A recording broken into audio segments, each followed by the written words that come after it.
Estamos retornando com o programa A Velha Nova Friburgo. Hoje nós estamos tendo como convidado Daniel Jaquer-Rios, que é economista, trabalha com políticas e migratórias. João, que você queria, no outro bloco, você queria fazer uma pergunta a ele? Não, eu ia abordar um assunto que é interessante, que eu acho bacana.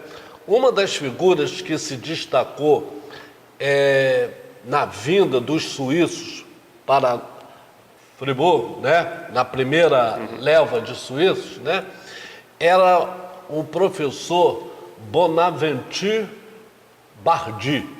Um professor, ele tinha se aperfeiçoado lá na Europa no famoso método Lancaster, que é o método de ensino de auxílio mútuo, ou seja, os próprios alunos fazem uma interação e um ajuda o outro. E esse professor Bonaventure Bardi, assim que ele chegou em Friburgo, Daniel, ele conseguiu reunir, até numa solenidade lá no Chateau, 200 alunos, sabe, Janaína? Ele já tinha, nesse primeiro momento, aqui na cidade, 200 alunos que participaram desse método de ensino mútuo, para que pudesse desenvolver não só os que estavam aqui, como também os que vieram da Suíça, certo? Então, eu achei muito interessante, né, esse professor, e ele se destacou muito. Eu vou até aproveitar, Janaína, porque em algum tempo atrás, ainda no governo do prefeito, o ex-prefeito Heródoto Bento de Mello, foi dado ao nome a uma escola lá em Estuqui, na entrada ali próximo ao Empório do Dengo, no quilômetro 9 da Muri Lumiar, tinha uma escola que foi dado o nome desse professor suíço, Bonaventure Bardi. E essa escola agora, Janaína, ela teve que ser paralisada, não sei por que motivos. E eu gostaria até de deixar um recado para o nosso ilustre secretário de Educação, para que, caso essa escola não seja reaberta, que fosse colocada, mantido o nome desse professor, que foi o primeiro professor na cidade a dar essa, né? Então é justo que se homenageie, né, esse professor Bardi. Agora, Daniel, a gente não pode deixar de falar do Antoine Creton, né? Okay. Ele tem um episódio interessante, né?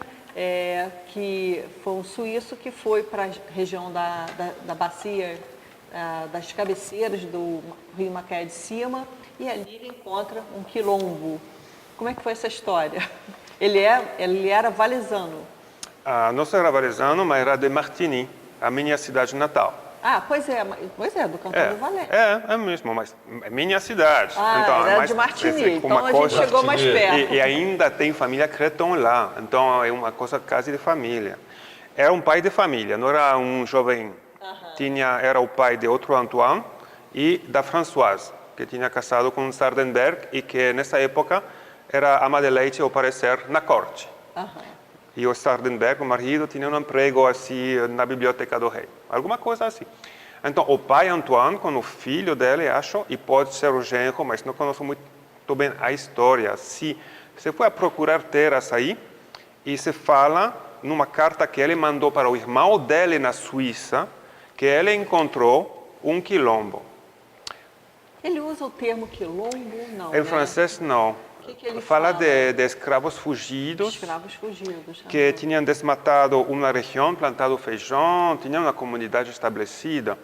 E como ele teve problema com eles, que tinham defendido o território deles com fossa, geno de pique e coisas assim, ele chamou o exército. E levou, ao parecer, o exército até o quilombo.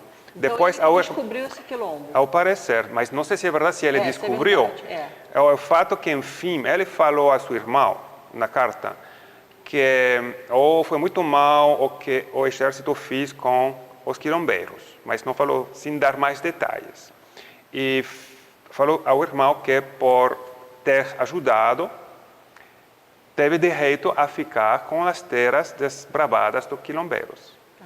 Imagino, deve ter matado. Agora, não acho bem ou mal. Na época, acho que as condições dos migrantes eram muito ruins e fizeram de tudo para sobreviver.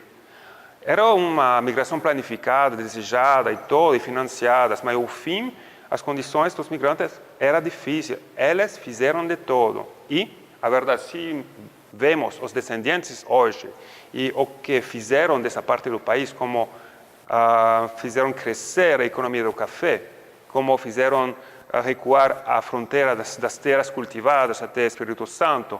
E, bueno, para mim foi um sucesso, um êxito. E se fala muito pouco do sucesso depois. Se fala muito dos primeiros anos, de dificuldades, de mortes e de falhanças. Mas, na verdade, as famílias sobreviveram e vocês aqui são a prova de que saíram bem. O Juca, né? A prosperidade do Juca, né? Uma prova, prova de que prosperaram. Você né? me falou de Família Tinguely, Jacu, né? Nossas famílias, graças a Deus, né? Felizmente se desenvolveram, aproveitaram, né? Mas isso eu atribuo muito em parte porque o recorte temporal do livro do Martin Nicolan é até 1821, quer dizer, então ele fecha ali naquela situação difícil de uma não colheita e tal. Então ele termina o livro ali. Então fica aquela história assim negativa, mas realmente se a gente for, e principalmente se a gente sair de Friburgo, né? Porque os suíços que enriqueceram foram para a região, os que foram para Cantagalo realmente foram os que enriqueceram. Você vê a família Luther Barlen, Gruber, os Monerá, né?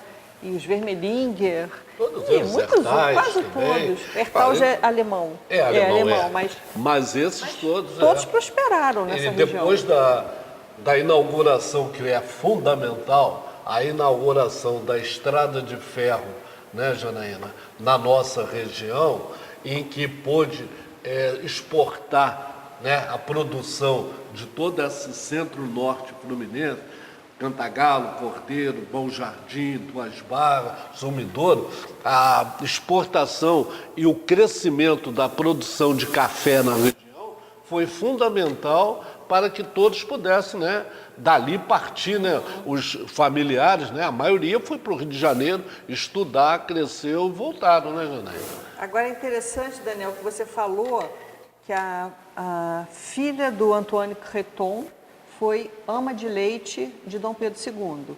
Né? Assim se fala. Tem uma controvérsia aí. Eu até anotei aqui, porque o Pedro Cury fala de uma tal de Doline Belé. E um historiador, José Murilo de Carvalho, fala em Maria Catarina Equé. Né? Mas todo mundo quer dizer que foi ama de leite de Dom Pedro II, né? Vamos ver. Primeiro, ele teve muitos filhos. Segundo, a corte tinha muitas mães. Então, a demanda para ama de leite não era somente para o Dom Pedro II. O Dom Pedro II, era para toda a corte. E a corte eram 60.000 pessoas em total, os que chegaram do Portugal. Ele perdeu dois filhos, né, Janaína? Além disso... Fora os bastardos também, bastardos, também. Ok. Pode ser uma história para a próxima então, vez. Tem espaço para muita colônia suíça aí, né? Agora, é bom saber que entre os suíços que chegaram aqui, os jovens não tiveram muitas opções. E muitas mulheres foram para trabalhar na corte e tinham a vantagem única de ser brancas e pobres. E de querer trabalhar. Quem era pobre no Brasil nessa época não era branca, se se pode dizer. Segundo, os jovens desempregados também se foram para a companhia dos estrangeiros, no Rio de Janeiro. Muitos delas ficaram a esperar em Nova Friburgo os pais mais filhos jovens. Depois de perder a confiança de que as condições em Nova Friburgo se melhorem, se foram todas as famílias para a Pena, para Cantagalo, para São Sebastião do Paraíba, para São Fidélis, para... Bueno, tem, além disso, famílias que se foram diretamente para o estuário ao fim do Paraíba, que é como essa cidade, região lá, Campos. Tem famílias que já em 1830 estão em Campos. É, Ô, ali Daniel, fronteira com... oficialmente vieram 682 suíços, oficialmente. Desses, 946 eram homens e 736 eram mulheres. Então, eu não sei se na travessia faleceram mais as mulheres do que os homens. Mas, quer dizer, nós precisávamos de mais mulheres, né? Na época, né? Foi a sorte das mulheres, porque o mercado matrimonial era um seller's market. As mulheres, por ser mais escassas, tiveram mais opções para se casar e então puderam eleger melhor as melhores candidatas. Com certeza. Não, foi a sorte delas. Mas sim, morreram mais, porque as mulheres, especialmente com bebês pequenos, morreram muito nessas naves. Né? Tá certo. Nós vamos fazer mais um intervalo e depois a gente retorna com o último bloco, com uma conversa deliciosa aqui com Daniel Jaquerios.